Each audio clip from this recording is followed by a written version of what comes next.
तो वीज़ा नहीं लगा यूएस का। ये एक पेपर है जो कि है 221G, जो कि एम्बेसी से मिल गया है, एडमिनिस्ट्रेटिव प्रोसेसिंग का। और इसके ऊपर ये चीज़ लिखी हुई है कि your visa has been refused under the immigration and nationality act INA। इस वीज़ा की जो रिजेक्शन है उसको कैसे जो है वो पॉजिटिव तरीके से लेके चलना है, और किस तरीके से इंतज़ार करना है और क्या करना है, क्या वो तरीके हैं जो कि आपका वीज़ा लग जाएगा, ये मैं आपको बताऊंगा। राइट नाउ मैं यूएस में मौजूद हूँ, और लेकिन उससे पहले ये एक रिजेक्शन मैंने फ़ेस की थी। क्या था, क्या मसला था, ये अभी बात कर लेते हैं इसके ऊपर। अच्छा, तो ये जो है 221G, ये एडमिनिस्ट्रेटिव प्रोसेसिंग कहलाता है। इसको आप गूगल कर सकते हैं, इसके बारे में इंफॉर्मेशन ले सकते हैं कि ये एग्जैक्टली क्या चीज़ है और ये बेसिकली किस तरीके की रिजेक्शन है। तो बात करते हैं 221G एडमिनिस्ट्रेटिव प्रोसेसिंग। ये क्यों लगता है, इसके पीछे क्या रीज़न्स हैं, मेरे साथ क्या रीज़न था जिसकी वजह से मेरा वीज़ा नहीं लगा लेकिन बाद में वीज़ा लग कर आ गया है, पासपोर्ट लेके रख लिया गया, क्या हुआ, इंटरव्यू में क्या बातें हुई, इसके ऊपर थोड़ी सी जो है वो बात कर लेते हैं। तो बेसिकली इस्लामाबाद एम्बेसी में इंटरव्यू था, और वहाँ इंटरव्यू पे पहुँचे, सारी चीज़ें, सारी डॉक्यूमेंट्स, सारी जितनी भी चीज़ें थी वो लेके जब विंडो पे पहुँचे हैं, इंटरव्यू हुआ, सारी बातें हो रही थी, उसी दौरान एक सवाल किया गया कि आप पाकिस्तान के अलावा किस कंट्री में आपका स्टे हुआ है 6 महीने से ज़्यादा, जो कि मेरा यूएई के अंदर था।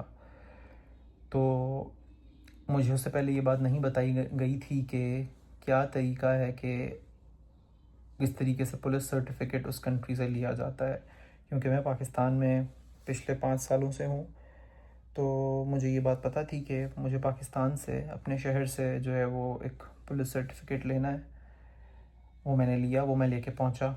लेकिन जब मेरे पासपोर्ट को चेक किया गया, मेरी हिस्ट्री देखी गई, तो पता लगा कि अगर यूएई में या किसी भी जगह पर आपने स्टे किया है, जैसे मेरे केस में यूएई था, तो वहाँ का किधर है आपका सर्टिफिकेट। मैंने कहा कि यूएई तो बहुत पुरानी बात है, 2020 की बात है, 2019 से 2020 की बात है, मेरा वहाँ स्टे था, और अब तो मैं लास्ट 5 सालों से पाकिस्तान में हूँ। तो जो इंटरव्यू ले रही थी खातून, उन्होंने कहा कि नहीं, ये रिक्वायरमेंट है, जो कि मुझे नहीं पता थी, मुझे ये बात किसी ने नहीं बताई, और शायद मेरी नॉलेज में कमी रह गई कहीं, मैंने इस बारे में सही से रिसर्च नहीं की थी कि जो कि बाद में की, और ये बात सामने आई कि किसी भी मुल्क में जहां अगर आपका स्टे 6 महीने से ज़्यादा है, वहाँ यकीनन आपके उनके रिकॉर्ड में होता है, पासपोर्ट पे हमारे स्टैम्प्स होते हैं।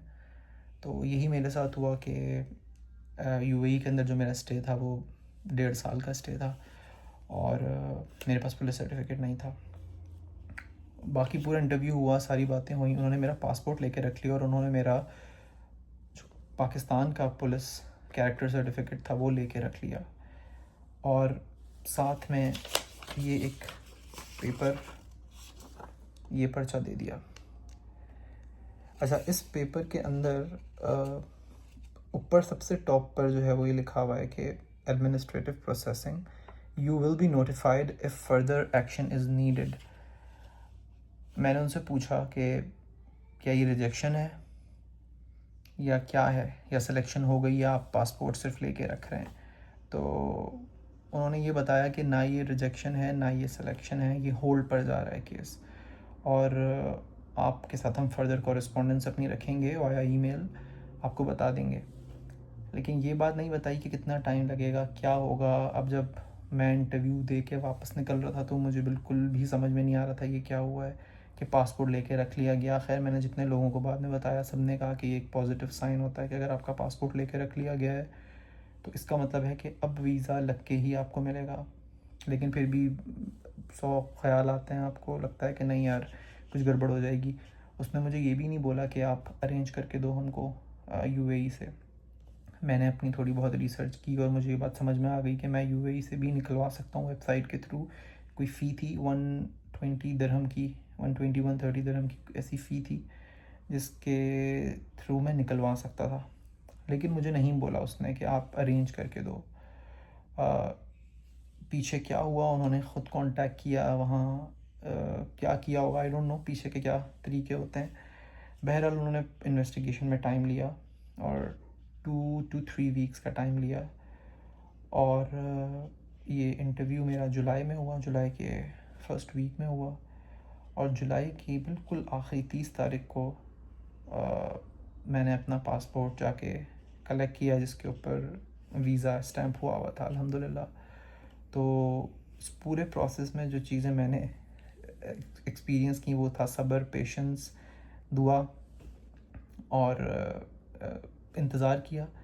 और जितना भी मैंने उसके बाद हर वक्त मैं यूट्यूब देख रहा होता था या मैं गूगल कर रहा होता था, कभी चैट जीपीटी से पूछ रहा हूँ, तो मुझे ये पॉजिटिव ही रिस्पांस मिलता था हमेशा कि अगर आपका पासपोर्ट लेके रखा गया है तो टेंशन की बात नहीं है, मिल जाता है पासपोर्ट। टाइम लगता है, कुछ केसेस ऐसे होते हैं जिसमें बहुत टाइम लगता है, तो शायद 4 महीने भी लग जाते हैं, कुछ केसेस में 2 महीने। लेकिन जो एवरेज एक टाइम मेरे सामने आ रहा था वो 4 वीक से लेके 8 वीक्स तक का आ रहा था।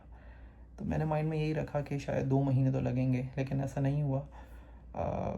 20 दिन के अंदर अंदर जो है ये सारी चीज़ें क्लियर हो गई, पासपोर्ट मिल गया। तो बहरहाल वीडियो बनाने का मकसद और बताने का मकसद ये है कि जो लोग भी अगर इंटरव्यू में अपेयर होने जा रहे हैं तो ये चीज़ देख लें कि क्या आपकी हिस्ट्री रह चुकी है किसी ऐसे मुल्क की जहां आपका क़याम, आपका स्टे जो है वो मोर देन 6 मंथ्स था। अगर था तो प्लीज़ फ़ौरी तौर पे जो है वो पुलिस सर्टिफिकेट वहाँ से आप ले लीजिए, ताकि कोई परेशानी आपको ना हो। Thank you.